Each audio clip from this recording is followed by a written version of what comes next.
If you're looking to own real estate in Arizona or the opportunity to live in our beautiful state, this podcast is for you. Welcome to Iconic Estates, presented by Russ Lyon, Sotheby's International Real Estate, the podcast for people who love real estate and the opportunity to live in luxury in our pristine desert. I'm your host, Renee Dee, and join me each month as we present some of the most amazing properties and also some of the most amazing content just for all of you who love real estate.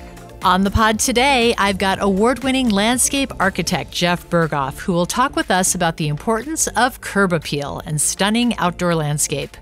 Mike Balzotti, Director of Education for Russ Lyon Sotheby's International Realty, explains the current market conditions in Arizona, and then we talk with Laura and Lisa Lucky, successful global real estate advisors, who will talk with us about a successful family real estate business, the Luckies. Let's get started. Excited to have Jeff Berghoff, landscape architect, here with me today. Award-winning landscape architect, and you've been around for a minute in this marketplace. I've known you since almost the beginning of your career and have followed along with just great interest. You've done some really wonderful things. So I'm so glad that you're on the pod today. Thank you for having me. Yeah, it's really fun. So, this podcast is all about real estate. And, we love, all the advisors love to talk about curb appeal. And so I thought, well, gosh, who better to talk about curb appeal than the guy that does curb appeal as your entire career? So I want to get to that in just a minute. But how did you get started in landscape architecture?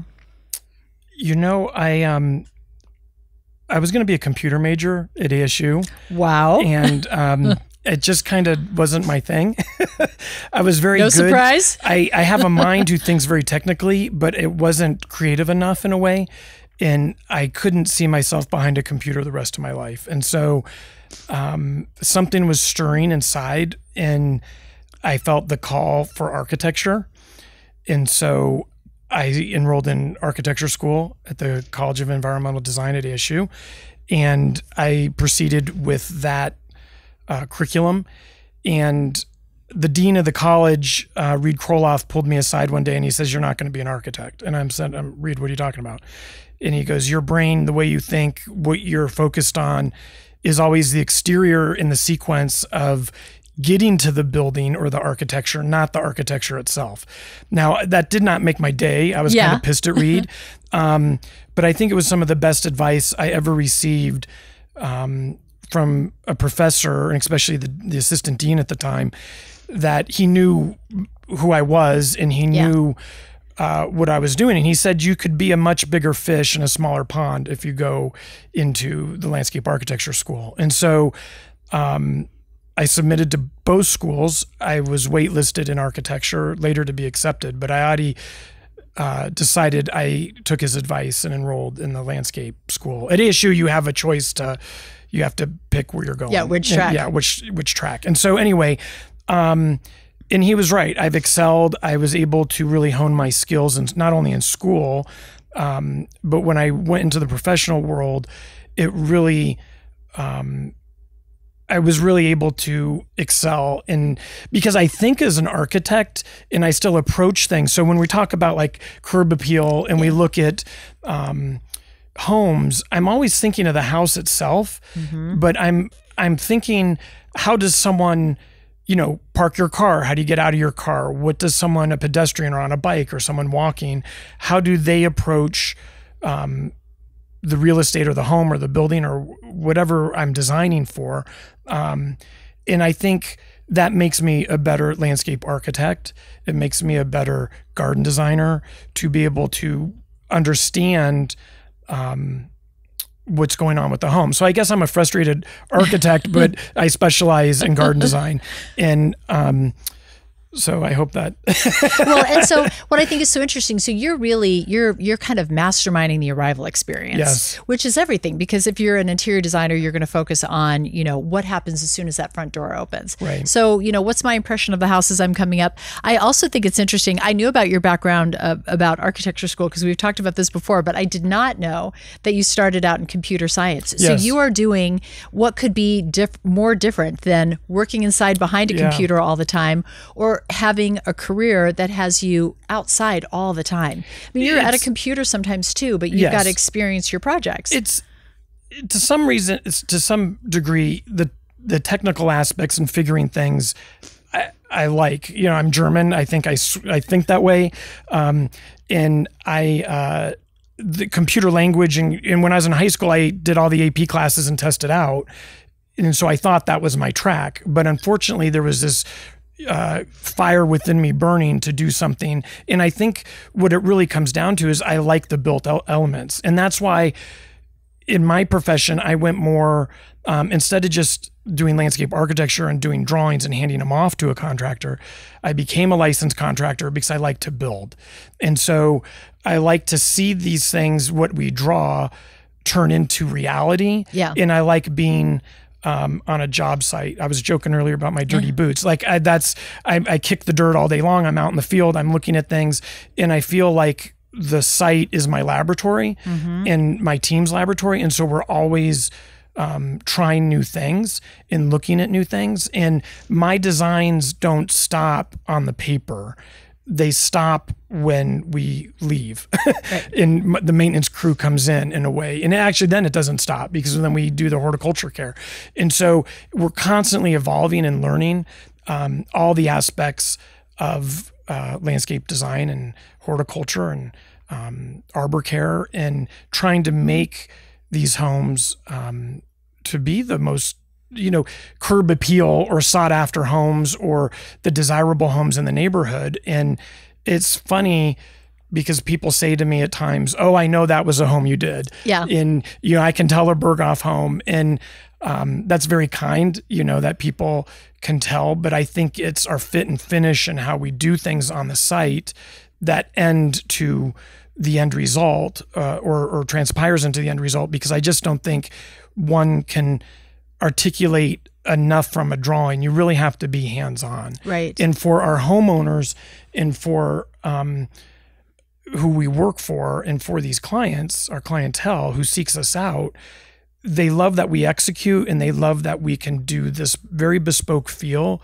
and very quality with dirt, with the plants, with the vines, with even how we select our hardscapes and the texture underfoot and the walls, and the dapple shade of the trees and whatnot. You have to think of all those things. And I guess that's my palette in which I get to play with. Well, and you have to know what these plants are, beautiful living things. And so you've got to know what they're going to grow up to be, and you've got to know how they're going to play well with others. Right. It's different than just having a chair that could sit someplace for 20 years that isn't going to get bigger. Right. And it's not just going to die on you either. No. So there's a whole dynamic side of that whole thing. From the very beginning, and I think it's interesting too, as you were talking about, the feel of, what you're walking on and everything. I don't know that everybody knows this, but I've been to your office a couple times, and it's such a cool office. Oh, but you have a huge space where you are showcasing different materials. Yes. And it's the only time I've ever seen, what is that room called? It's our sample. We just call it our sample room. Okay. But it's like, again, it's like a laboratory. It's like a room with my clients love coming there because it's like a playground. Well, it's like what a huge, like a very large scale interior designer has, right? Yes. But it's not carpet samples, and it's not bathroom faucets, right. fabrics. It's all the things that you need for the outside, but it's so dynamic and so rich. And you've got, so many found materials and things that are reclaimed, and like, it's such cool palettes. I went in there, I'm like, gosh, it just makes your imagination go, wow, look at what can happen outside. It's a great tool to show our clients and even the design team, when we host meetings and all the designers come, the interior designer might bring interior samples, and the builder might bring like exterior stone or stucco or plaster samples or a roof. And we take those into our sample room and we lay everything out, and we can really cull through a lot of our materials and to lay out what the home's going to turn into from an exterior standpoint. And a lot of care needs to be put into those details, because it's not the selections that we're picking aren't inexpensive, right? So you want to be right, and you want to be correct about them, and make sure we're selecting the right things. And usually it's one step in the process, because we have a meeting like that, and then things end up out in the field, in the sunlight, with the exposures. We can look at different ways the house, they do mock-ups of the home out in the field, and we can see how this is all working. And that's the true test. Yeah. And it's really complex. Well, so how has this changed? We were talking a little bit earlier, but how has this changed since you started? So the beginning of your career, the world of landscape in Arizona was different than what it is today. Yes. I came, when I started out of school, I was able to work for a great company who really specialized in work and carefree. And during that time, you have to understand that it's funny to talk about technology in landscape architecture or technology in garden design. Arizona's true change happened with drip irrigation. There was a time where when you go back, or even we're going to these homes in Paradise Valley that are essentially tear downs, but they were built in the 50s, and they don't have a big garden because you couldn't irrigate it. So they were irrigating with galvanized pipe or copper pipe, or trying to run these bubbler heads, or they were doing like a spray, like a lawn spray to water the desert. But with the occurrence of drip irrigation, which kind of came from agriculture, the products in agriculture to develop source point irrigation, that really then turned what we could do in the gardens and how we could do a lusher garden here in Arizona with minimal water, because the water is delivered right to the source of the root ball of the plant. And so I was coming in around the time when drip was really coming into its own, and people were wanting, in a way. So I started in Carefree, which was a very deserty, kind of cowboy Western, and I'm a native. And so it appeals to me. Like, I love the Southwest and the flora and fauna of the desert. But it seems like a lot of our clients like more of a blend. They appreciate the desert, but they want a little more green. And when I started my company, I had a benefactor, a very wealthy person who was doing a very significant home with George Christensen, who was one of my mentors in school. He was one of the architecture professors, and he brought me in to help with this garden design. And it's in a neighborhood called Arcadia here in the base of Camelback Mountain, which is a very green neighborhood. Yeah. And so soon my career kind of took off with being the guy who does more of a classical, traditionally green garden. Yeah. And I really work at the pleasure of my clients. And if my clients want all desert, then we do all desert. If they want a blend, we do a blend. If they want all green, I want to educate them, but we've kind of got known to doing more of these estate homes in greener gardens. And even the work we do today in Silverleaf, which is a very desert neighborhood, up around the home in the private areas, you can do more green. And so those still have kind of this estate feel with how we can arrange the plantings. Yeah. But then it transitions to desert. Yeah. I feel like the book of Jeff Berghoff is written on Exeter Boulevard. Yeah. I drive down, and the other day I had a meeting there, and I thought I need to be careful not to hit somebody, because as I'm driving, I can't pay attention to the road. I just house after house and garden after garden. And I know you didn't do every single one of them, but so many. But that's like your place. But I've got to ask the obvious question, right? That's what these podcasts are about. Like, what I'm naturally curious. So the question comes with, water. It takes a lot of water to do those. So as you were just talking about with drip irrigation, you're delivering the water in a very precise way. So does that mean this is using a lot less water? What's your philosophy about water meets the desert? When we do our water calculations, you always have to do them. You have to do the water calculations based on the hottest, driest part of the year, which is June, July. And then if you can calculate the water there, we can get it to work the rest of the year, right? So some of, like in Arcadia, there's flood water. We've done things where we harvest the water in tanks and then pump it out. Some of our homes in Paradise Valley have wells that we can harvest the water and use them. The water how we kind of consciously get not around it, but focus on the water is that we're not wasting water that evaporates into the air that just dissipates or runs down a sidewalk. Yeah. Right. We're using on lawns, we can do subsurface irrigation that waters through a net of film that wicks the water into the thatch. We use a spray head that waters like rain, so it doesn't mist. So it's like bigger drops. Yeah. And then we use the drip. And then we're doing things that we call fertigation, which are these large tanks that inject fertilization and acid to adjust the pH of our water. So the plants stay healthier. I like to describe it like if you and I ate Big Macs every day, our cardiologists, our arteries are going to harden, right?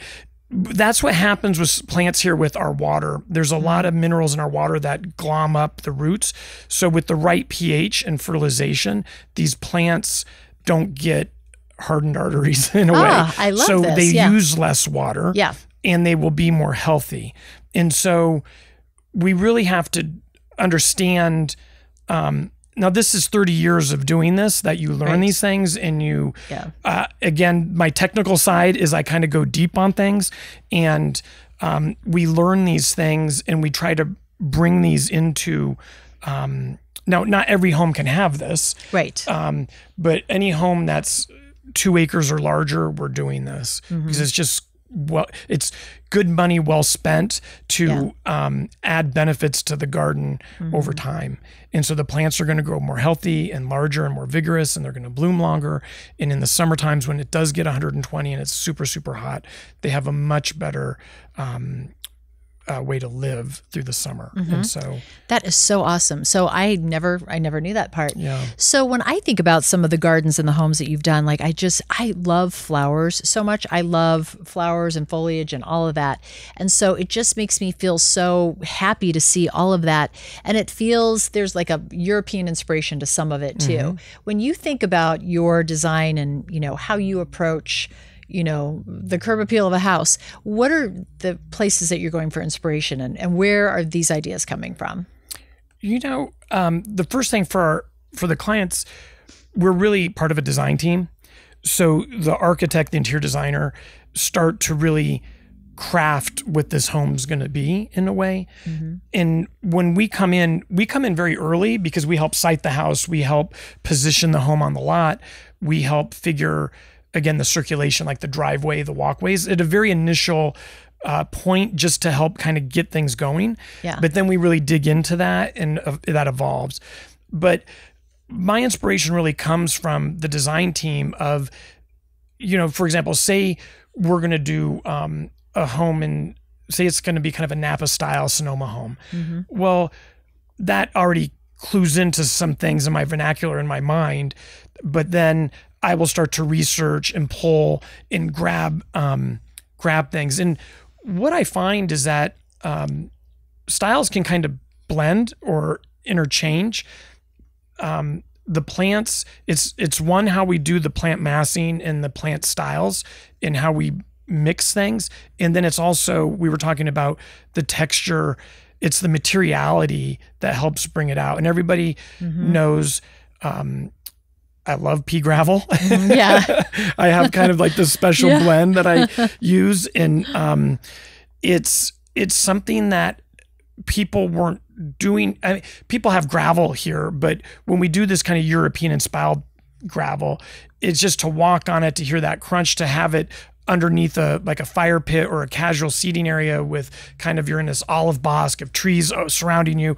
It just really creates, it's like it transports you. Yeah. And so it takes you somewhere, and hopefully it's a good place. Yeah. and it only creates more of a, it backs up what the architect's doing and the interior designer's doing. And it hopefully makes a really successful, makes it more successful for the home. Yeah. You know, and so, which is really exciting, you know. It's a super charming approach. Like when the car gets to make that noise, you know, coming down the driveway, that whole, you know, thinking about what that arrival experience feels like. which, by the way, my brain just went right to some of the extraordinary ads you've done.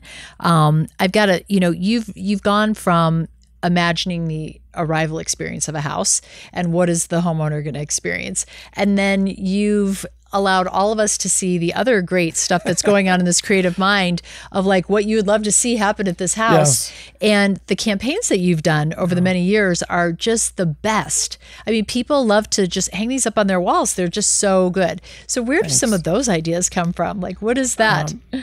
It came to me where I think, okay, so sometimes we have spec builders come to us, and I find that if I can imagine who's going to buy this home, I can design it for them, right? And it's a little formulaic when they design the home. We need so many bedrooms, so many garages, so many bathrooms. We need to position it, and so I start to think, is this a family home or is this a divorced dentist who's going to buy it? I come up with this thing, and it sounds funny, but it helps in a way organize the thoughts to create this garden. And one day, my photographer and I, who has been working with me for 15 years photographing our gardens, we were at a home, and I felt like, wouldn't it be fun? Like, Wes, who do you think would live here? Yeah. Like, in the parties they're going to have, and the things that are going to go on. And it turned into this thought of doing a campaign that we ended up calling Visions of Garden Life. And we kind of took it 2 steps. We did this fun campaign, but then we did like a gallery show where we blew these up. And if you come to my office, you'll see them. We've hung them from the gallery. And we invited our clients, and that was kind of our launch. Is we had a party, we showed all the images.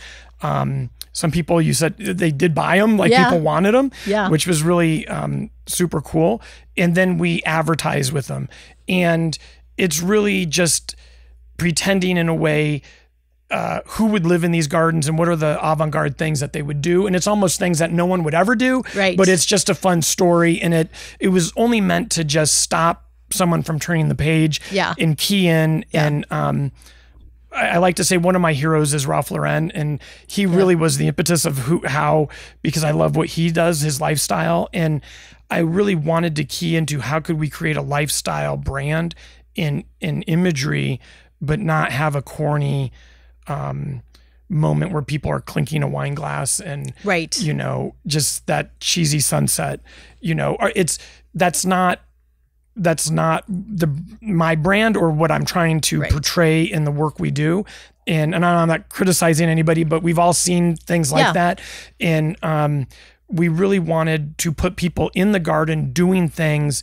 And one of our clients bought a parcel in Paradise Valley that was known as the farm. And on the farm, they had Clyde the dromedary, and they had Shetland ponies, and they had just all different types of animals. And so when this land got developed, and we did 2 homes, we did a home for one client on 3.5 acres, and then another 1.5 acres for another client. I went to the people who had the animals, and I said, can we bring them back? And so the idea was to bring the animals back to what was their home. And people are like, you did not do this. This was photoshopped. This was before AI, but they're like, you photoshopped these animals. This didn't happen. A camel and a horse and Shetland ponies. No, we brought them back, and our client let us bring them back. And because they moved the farm down the road. And so they literally walked the animals down the street.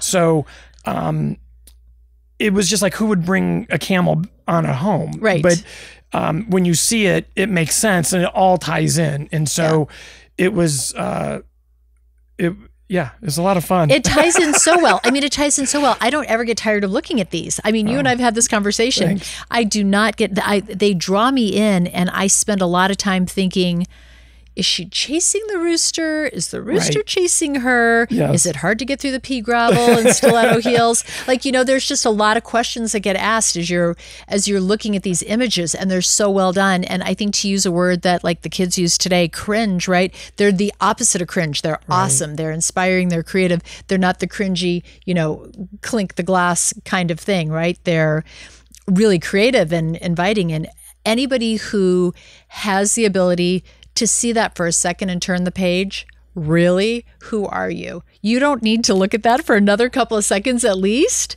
I mean, that's how good they are. So, I mean, I love these. Thank you. But they're really, it's really a joy fun to do. And it was, my dad was like an amateur photographer. Now that he's retired, he travels, he photographs, he puts stuff, and he sells images and of his travels. And I think I grew up thinking in terms of these framed moments. And back to the curb appeal, a curb appeal moment is really this framed moment as someone drives by. And that's how my brain thinks. And it's funny, to get a little more technical, I shoot on a Leica camera, and a Leica camera is called a rangefinder. So you're not looking through the lens, you're looking through a frame.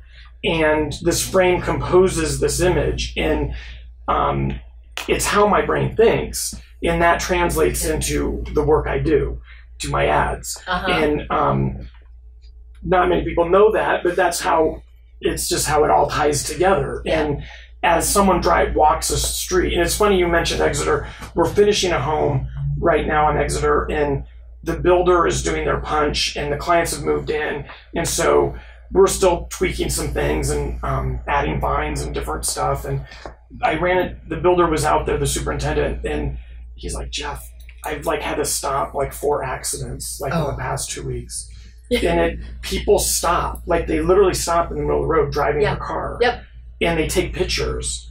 And he's out front all day, directing traffic. And it's no joke. Curb appeal, it makes all the difference. It's if someone does a home and it's not well thought out in the front, you just keep going. But a home that has and evokes an emotion through what we've been talking about, through what I would say is proper design, proper layers, the articulation of maybe an iron fence or details or vines and what's underfoot and how that home is composed and framed, it stops traffic. Literally. Well, and what? It got, like I said, it got me last week. So you look at this, and by paying attention to the details of the curb appeal of a house, this is why real estate advisors talk about it all the time. It can make you feel, it can give you that welcome home feel. You could take a look at that, and all of a sudden a really mediocre home, that feels like my house. And so it adds, I think, the charm and the romance to the house, and it's adds emotional. The emotional appeal. It has to, and I think agents would say that. When you take someone to a home, if it's not striking you in your heart, it's not emotional, it's not pulling at those strings, I think the decision to go further is made at the curb. Meaning, this home is charming, it's emotional, let's go in and see what builds, right? And sometimes on homes where clients have to value engineer, I always say we need to make the front stunning. That's what everybody sees. 100% of the time, 100% of the people see the front of your home. Not everybody sees the backyard. So if we have to save money, we have to bring in smaller trees, or we're going to space out plants and feather them out. Let's make sure the one thing we do is make the front be really well done to the best of our abilities, so that it evokes and it value adds and it creates that curb appeal drama that everybody wants to see. And as a kid, when I was in this, now we're touching on all points. When I was a kid, I had a paper route, and I would go and deliver my papers. But the homes that I was most intrigued about on my paper route were the ones that I could go up to the front, with a cool patio and a cool walkway, or I wanted to go see more. It wasn't the plain vanilla homes. It was the ones that really spent the money on creating beauty. And some of my clients always say, well, it's the night of Halloween when you sit out front and you have the fire and everybody wants to come up because they only see it from the curb, but not many people are invited up to the front, right? That night, one night a year, people really do kind of engage the whole front yard. And so it's fun to create these homes now. And I guess I just have a deep love for creating beautiful curb appeal homes. They are beautiful. That is why you're on this podcast. They're stunning. Really every one of them. And I know you do some commercial projects too. So many things I could ask about. So what are some of the things that you think are maybe trends or things that that you're seeing people do more? I know we talked at one point, at one point Arizona was all about the boulder, right? Yeah. Oh, let's just add boulders, add boulders. What do you think is really fresh for you today when it comes to landscape? So this is, I feel this, I believe this, and I'll say this until I'm dead. I feel like things have to be timeless. I feel that when we can design a home that transcends all decades or always looks good, that's success. Mm-hmm. And it's not easy to do, because you have to, in a way, veer away from things that, for example, like porcelains. There was a time when a lot of porcelain tiles, you could tell they were porcelains and we just couldn't use them. Now, I always think there has to be an authenticity to the garden and to the ground, but sometimes there are applications where a good porcelain tile works well, like in a cooking area, an outdoor kitchen, where you don't want the oils and grease and things.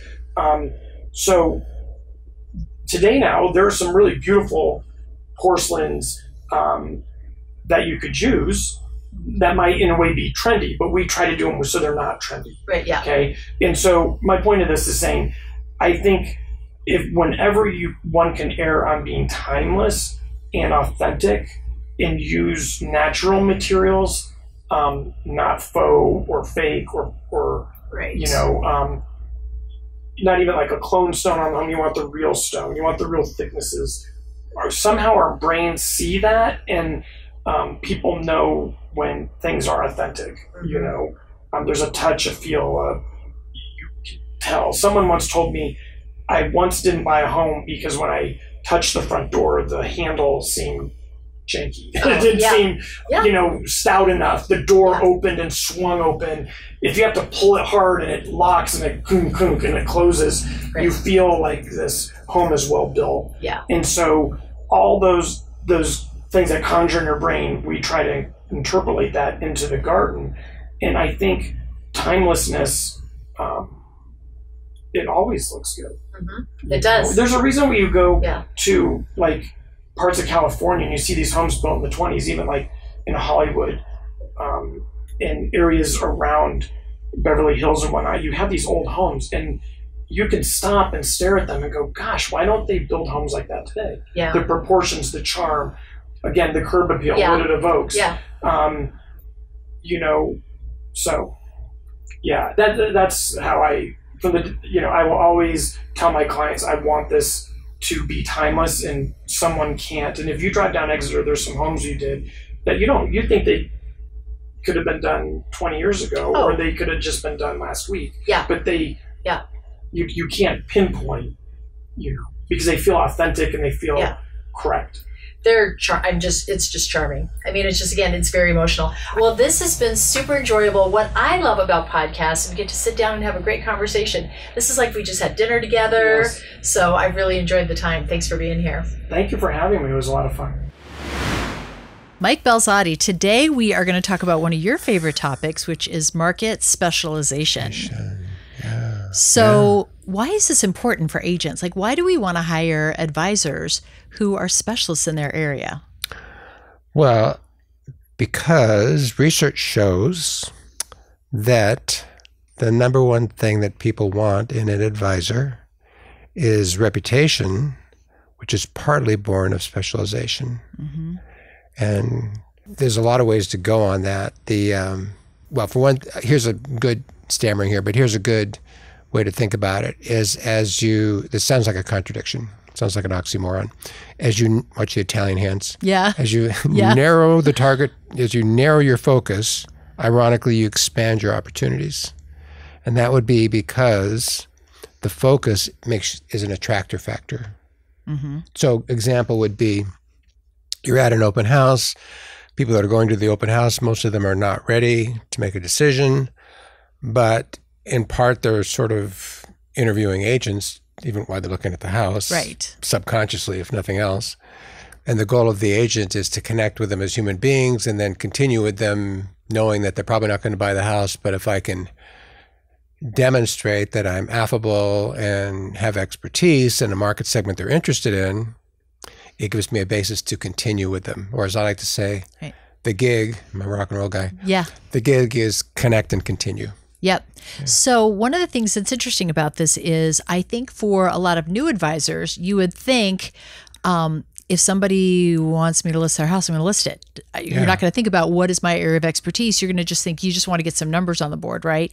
And so that's exactly contradictory to everything that you've been writing about and that you've been telling all of us, is that if you want to have greater success, don't do that. Define your special area and stick with it. Yeah. Yeah, no, that's a great question, because you could sort of, at the 30,000 foot level, you're licensed in Arizona to sell in Arizona. Right. But, commissioner's rules, you should be within an area that you have some competence in. If I'm showing property, we're in Scottsdale right now, if I'm showing property in Surprise that I hardly know where it is, except that it's probably an hour and a half, 2 hours away. Yeah. Surprise, you're there. Surprise. And I could my lockbox key or whatever, I could make appointments, I could show property, but it might be backing up to a landfill I didn't know about.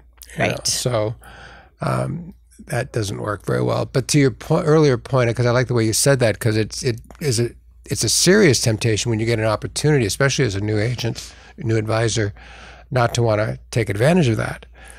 And so here's where, do you want to watch me talk out both sides of my mouth? Yeah. I can do that. Yeah.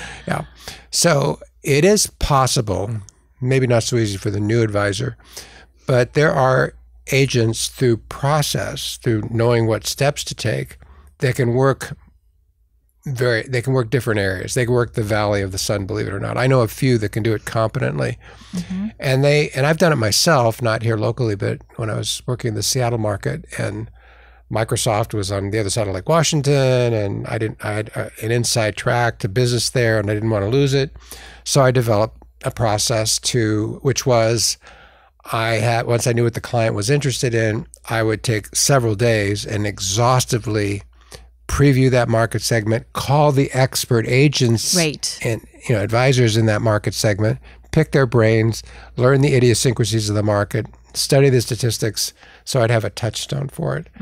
So you can adapt to it to a certain degree. Right. But having said that, that's a ton of work. And the greater point still stands that you're just more attractive when you're seen as a specialist. Absolutely. So it's been really cool. Across Russ Lyon, we've encountered some advisors that have really cool areas of specialization. Like Peter Zayden is the car guy. And I love what he's done with his specialization, because he's the guy who specializes in finding houses for people that have large car collections. And so not every advisor knows where all these houses are, but Peter has made it his life's work to know where every large garage is, or every piece of land where you could build a large garage. And he doesn't touch anything else. And I think that's a really good example of a specialization that's really working in his favor. Also, probably for him, it creates some incredible time efficiency, because he's not just networking everywhere to find buyers and sellers. He's just going to the car shows. Yeah, that's just a perfect example of, by narrowing the focus, ironically, it expands the opportunity, because he's earning a reputation. He's got a value to people that are interested in that particular market segment.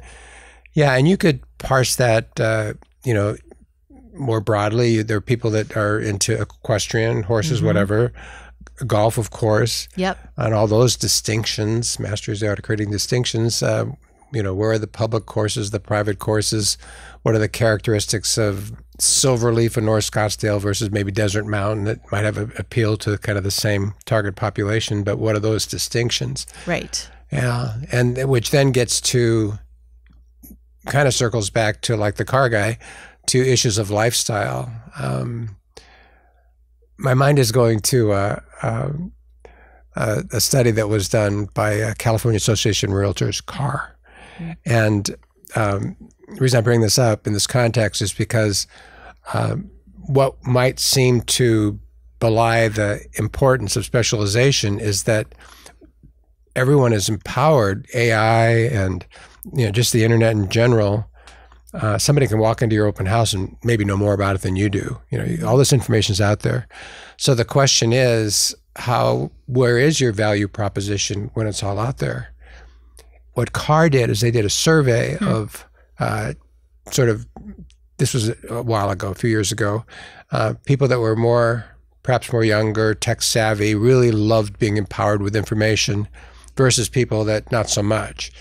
And questioned them as to how they valued the realtor experience. And the cool thing was that the tech-savvy ones felt more strongly about the value of the specialist because, and here's the surprise, they loved being empowered with information, but it was overwhelming. So they needed somebody to kind of distill it, parse it, make it relevant to them. Plus, there's just a myriad of distinctions that you're not going to get to online. Reputation of builders, for example, in a particular market segment. Right. Yeah. Or even, understanding the materiality of what is in a home and what is the value of that. Or even more, one of the bigger important things is within a market specialization, you've got people who are doing comps, right? So as you're listing your home, you want to list it at the right number. But if you're buying a home, you want to buy it at the right number just because that's what it's listed for. You don't know if that's somebody who's done a blue sky pricing on it, and you should be offering something different based on what the actual market comps are. And those area specialists are really good at understanding the comps because they know what they're comparing, and they know, there are some advisors out there that I talk to, and they understand the value of a property on this and that side of Doubletree Ranch Road. Yes. Yeah, which side does better? Yeah, I totally know. It's like when you go on what's common with our company, with Russ Lyon Sotheby's International Realty, their weekly tours. And one of my little jokes is that you want to be in so-and-so's car because he can tell you what side of the street does better. Exactly that point. Yeah. And they can, whether it's orientation or just some historical fact. There's even places in Scottsdale where one side of the street is a different school district. So. Yeah, and there's so many little idiosyncrasies that you wouldn't know. Paradise Valley has some funky little areas that are right in the middle of the town that are on septic, and you wouldn't ever think that. And if you didn't know, and you had an advisor who didn't know, you wouldn't know until you then found out that was going to be something that you had to have. There's just a lot of funky things that are happening across that whole township, and so those area specialists are really helping you identify, what's happening. And I do think, quality of builder is a really important thing that advisors are bringing to the table, and all of that. And so as somebody who is looking to enlist the services of an advisor, how should they be asking questions about area specialty? Like, how would you know when you talk to somebody might say, oh yeah, I'm an area specialist, because I would think part of a sales pitch would be to always be an area specialist in what area you were working in. But how do you really vet out who is a true area specialist? How is an advisor demonstrating that? Well, one way is certainly by reputation. They've got more signs in the area. They've got more listings in the area. So that's kind of a giveaway that they're active in that particular community. So by accrual, they're learning more and more over time. That's a great question because you could look at it from different aspects because there are some people that are sort of numbers people, and they might be able to give you the numbers, but that doesn't necessarily tell you that they know that much about the community or the quality of the schools or what have you. So, yeah, that's, I guess it in the first instance, it gives the person who's got the question the responsibility to be clear about what it is that's important to them. And I know one of the things that comes out of this whole notion of specialization is that oftentimes people's priorities will shift in the face of reality. I mean, that's very, very common because they don't know the idiosyncrasies of particular communities. Right.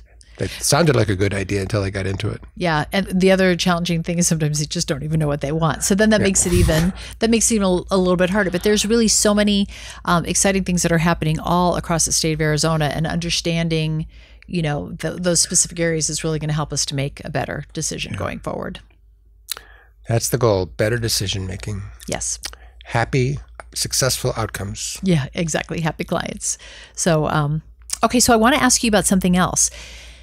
This week, you did a special edition talking about, is it ebbs and flows, or is it doom and gloom? And so we know that all across the state of Arizona, people who live here, who are buying property here, people who don't live here but are thinking of buying property here, a lot of those people are tuning into the national news. Yeah. And so we really advocate a lot for paying attention to the local news. Yeah. So what is the local news on the real estate scene here in Arizona right now? Yeah, that's so timely. It really is, because there's the old, if it bleeds, it leads. So people get a line on, and then they'll expand it.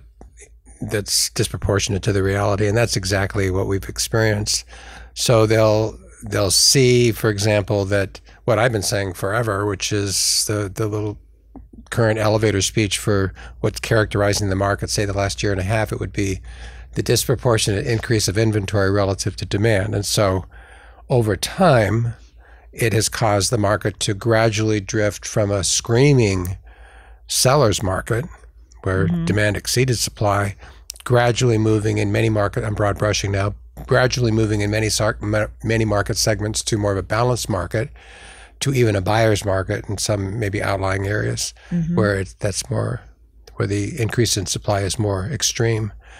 So yes, but when you look at the metrics, the actual metrics year over year, there is and that would be kind of a good way to, one way to sort of measure it, kind of a litmus test, you do see, again, broad brush, inventory up relative to demand, but demand is still up.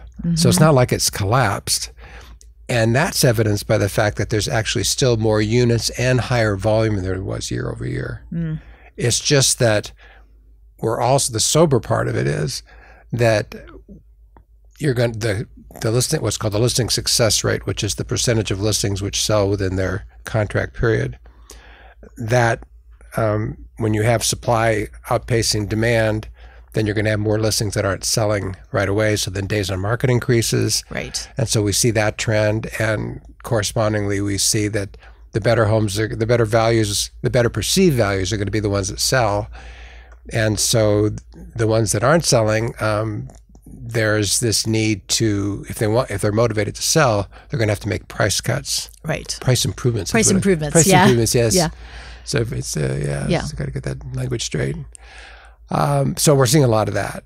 And so, so I use the idea of ebb and flow, because what I notice as somebody that does pay attention to the market stats and how they change is how one area that looks kind of down, perhaps precisely because it's down, the values are better, relatively speaking. So then it becomes a hotter market maybe 6 months from now.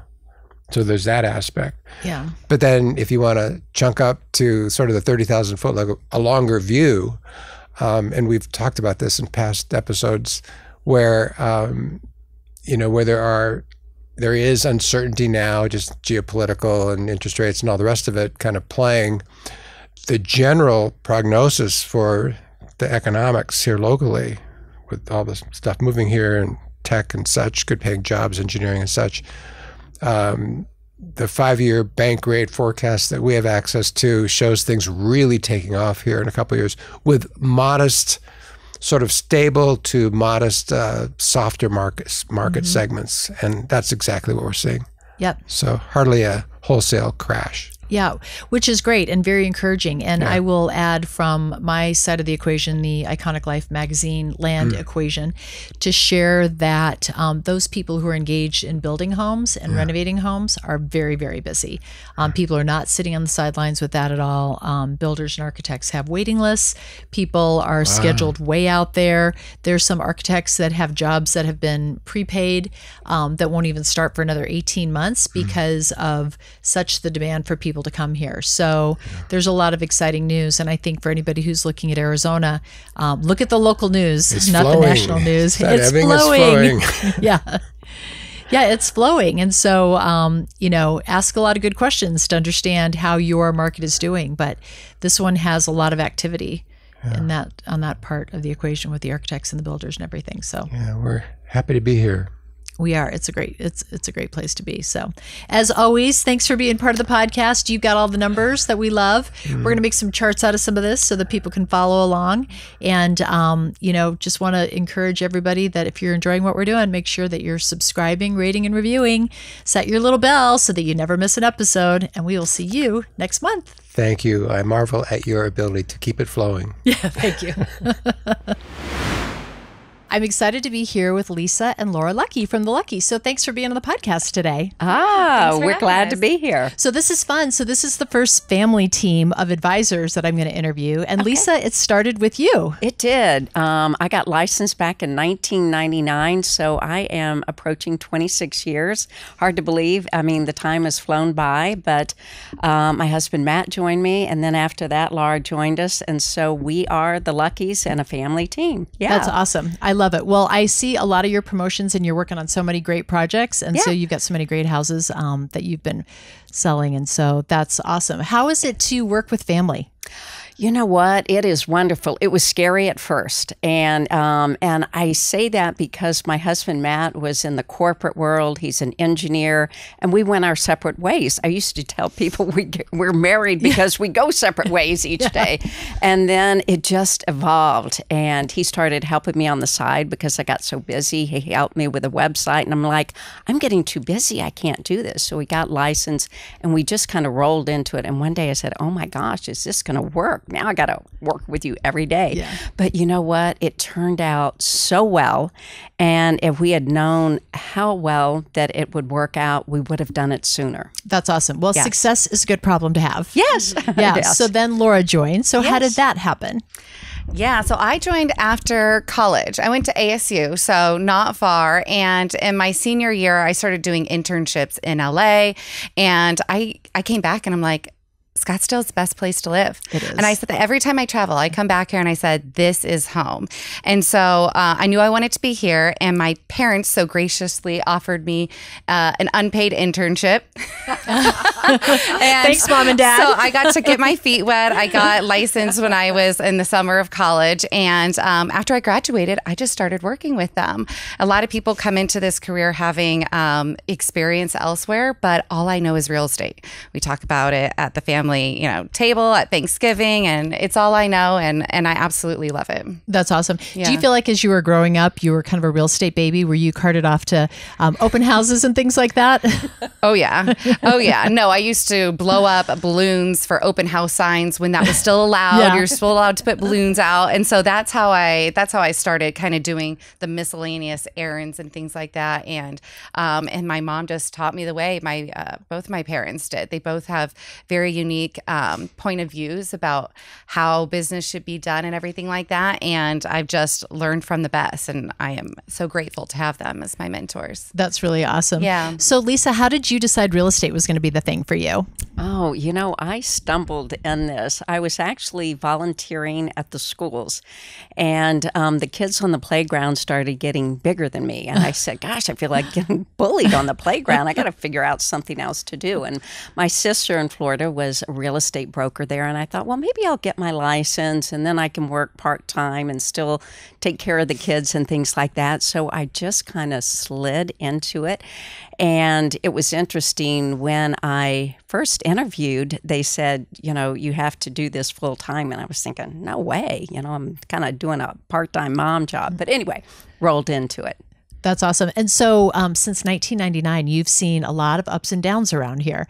Yes. Is there a time that you could say was your favorite time? And is there a time you could say was maybe the most challenging time in this 26-year career so far? Yeah. The most challenging time was after the financial crisis of 2008. The years after that, it was 4 or 5 years. I mean, everything was selling at a loss. Very challenging. But today when I get challenged, I look back and go, not as challenging as it was back then. So it gives you strength as you work through your days here. 2021 was pretty fun. Yeah. A little crazy. And even the last 3 years have been fun years.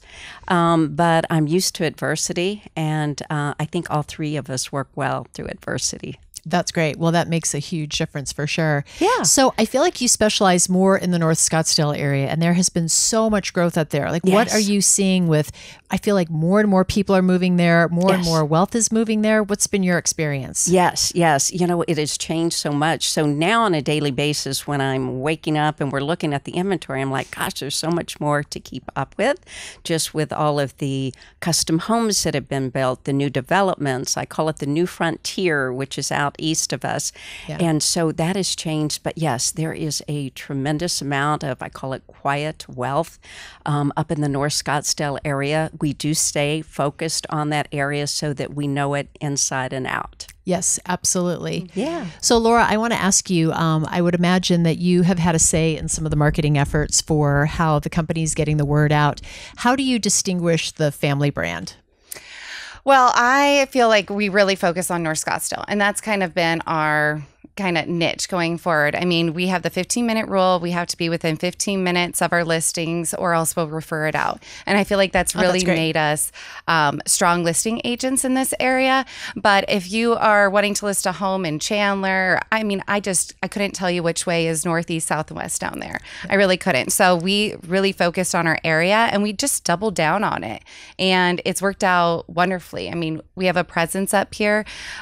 You have been mailing to the Troon area for 20 some years. Yeah. And if you haven't moved, you've gotten a lot of our mailings. Yeah. So a lot of people do know our name even before we meet them. And it's nice to have that kind of recognition, at least up in our corner of the world up here. Yeah, absolutely. Well, I love the 15-minute rule. So Mike Balzotti in all the training talks a lot about being an area specialist. So you're really sticking to that, which I think is part of the Russ Lyon brand, that Russ Lyon really wants its advisors to be extraordinarily knowledgeable and, trusted advisors when it comes to this whole thing. So I think that's really interesting. So do you take advantage of the relocation or the referral services that Russ Lyon does? So in referring people to agents in other parts of the state?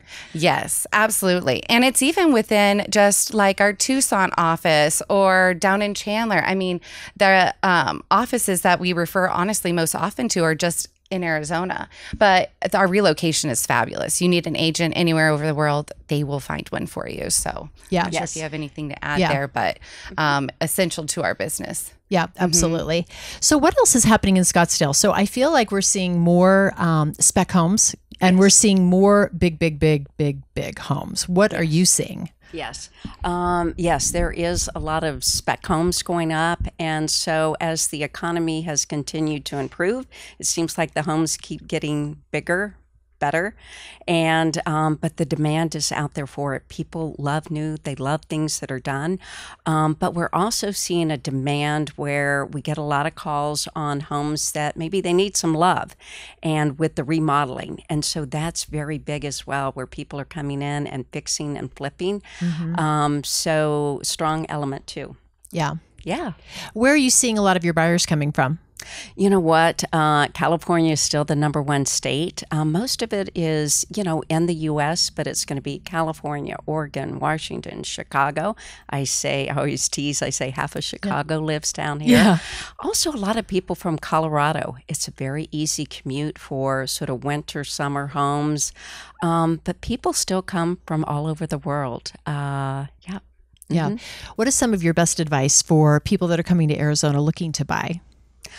Well, I think it helps if you come and spend some time here. And I call it even just vacationing to sort of understand the different areas. Even within Scottsdale, I say they're all great areas, but it takes a little bit of understanding where you are. What do you think?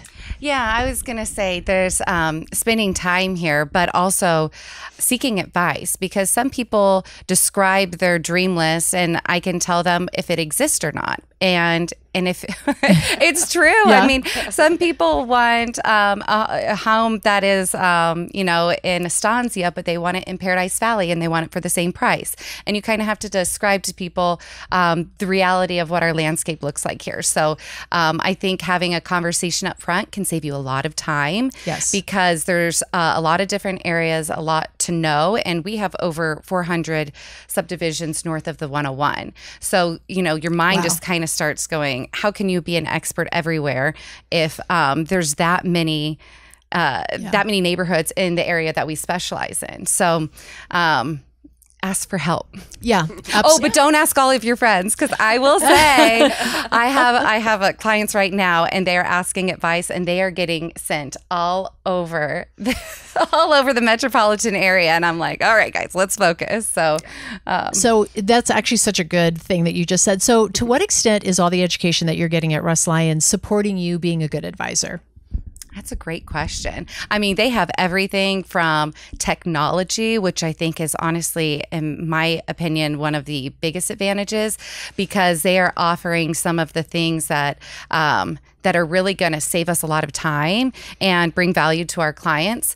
They offer the relocation and our global advisors all over the world. I think there's a lot of good knowledge out there by networking with other agents as well. Mm-hmm. I don't know if you want to add to that. Another thing that they do with the training that I love is that we're able to interact with Sotheby's agents all over the U.S. And so you might be in a training session with a top agent out of North Carolina. Mm-hmm. And so you're getting just great advice from people that are outside of your area, but certainly doing the same thing that you are, and just some of the best advisors really in the world. And I love that. Yeah, that's awesome. Mm-hmm. Well, and speaking of that, so one of the things is certainly that global network helps bring people to Arizona by having contacts in North or South Carolina or any place else in the country. Yes. Those people are now potentially referring business to you. Yes. And so it's helpful. And I would think, so as it relates to sellers, how does the Russ Lyon Global Network of Advisors benefit them? You know what? Right off the bat, I mean, you'll have sellers that already recognize the blue and white signs. They might be calling, or part of a backdrop of what makes them comfortable with working with us is knowing that we are part of the Sotheby's network that's worldwide, and that will get this exposure. It has the best syndication, really, of any company in the world with that network. Mm-hmm. Yeah. So what would you say is the signature Lucky's experience? I say the signature experience is that we handle everything from A to Z. And I let people know as soon as they start working with us that we are going to be there from the very beginning. We'll be holding their hand all the way till the end, till they get done. We like to have fun doing what we're doing, but we also take it very seriously. And that we want to get their home sold so they can be close to their grandkids or downsize or whatever it might be. And it is such a joy day in and day out to see that happen. It really is. Mm-hmm. Are you finding with prices going up that there's more pressure on sellers to present their homes better than ever? The prices are getting, so much higher. So I feel like the buyers are looking for an extraordinary experience. How do you prep a house for sale to kind of maximize that opportunity? Oh, absolutely. The staging and the prep is critical, and it is. It's very competitive, but it's also that sensation that somebody gets when they walk in the home. And I always say people usually buy within the first 5 minutes. But yes, as that price point keeps going up and up and up, people expect a lot, and you've got to deliver. Mm-hmm. Mm-hmm. So working as a family team has got to have its really fun moments. So kind of wrap this up with us sharing, how fun is it to work with your fam? I'll let Laura take it. I love it personally. I find that we have a lot of brainstorming sessions over meals. And honestly, that's one of the times we can be most creative with each other. And we always say there's no bad ideas. We bounce things off of each other. And honestly, I think doing real estate solo would be pretty lonely. I mean, we have fun. We enjoy doing it together. It's fun to have someone to go to a broker open with or plan an open house with. And I think the camaraderie of that kind of team atmosphere is been very consistent throughout the years. And yeah, we just work really well together. And Lisa, do you feel like having the next generation involved in the business has changed anything? Oh my gosh, yes. When Laura first started with us, I used to say, grasshopper, we're going to teach you this and that. And now she's teaching us all of the time. And it's just been amazing what Laura has brought to our family and to our team with just her energy and the technology and the skill set out in the media world. I mean, the social media, etc. So she does handle all of our marketing, and she does an excellent job, and she just does things and helps our teams in ways that I haven't done. Yeah. Yeah. That's awesome. She brings a new element for us. That's awesome. Yeah, no, when I first started, I did a deep dive in the marketing because I said, okay, where are you spending money? What's working? What's not? And we made changes, and we did. I said the market's going to tell us, and we're just going to make changes to see what's working, and we're going to double down on what is, and then cut what's not. And it's been a huge benefit. I mean, when I started, gosh, that was almost 13 years ago. Within the first year or two that I started, I mean, they've doubled in sales volume.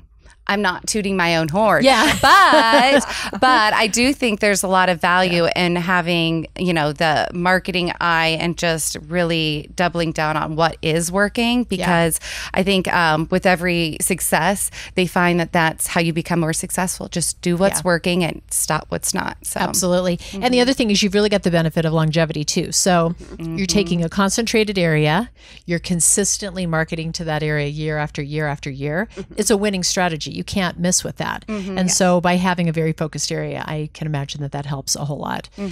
So what are some of the most innovative things you've done to help get a house sold? I'm trying to think. I mean, honestly, what's coming to mind isn't something like over the top glamorous, but it's usually connecting the dots in ways that you normally wouldn't think of. It's, instead of sitting around waiting for someone to call you, wanting to show your home and bring you an offer, it's being proactive and saying, okay, let me reach out and follow up and see if I can bring these buyers over to this listing and see if we can make that work. And just trying to not only use our buyers, but we have a strong knowledge of who's showing what listings and what these buyers are looking for. So I feel like we connect those dots often. Honestly, on a daily basis. Yeah. And kind of redirecting people and saying, can't sell them this, let's go sell them this. And I think because we focus in an area that is, we know where buyers are shopping, it allows us to do that more efficiently, I think. Yeah. And probably working with other advisors, that are in the same area. Yeah. And I will say, this is a small world. I mean, the agents that work in this area, we know every single one of them. And it's nice to have such great relationships with all these top advisors, and especially within our own company too. I mean, there's just everyone has a wealth of knowledge. They're friendly. Most of them are ninjas, so that they just have a great kind of mindset and outlook on a win-win for everyone. So that's awesome. Well, great. So what is next for the Lucky's team? Oh my gosh. You know what? We take everything one day at a time. Look forward to the future and what's coming next. I look at things as challenging, but I love overcoming the challengings. But we love what we do. Right now, we have the luxury of having all the experience behind us.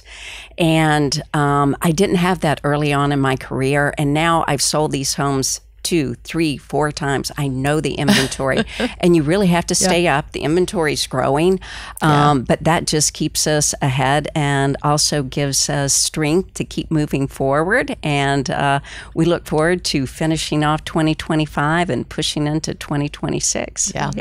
Well, it is a hot market right now, so it's an exciting time. Yeah. Thanks for joining me today. We so appreciate you taking the time to watch our podcast. If you enjoyed today's podcast, please be sure to subscribe and hit the bell so you never miss an episode.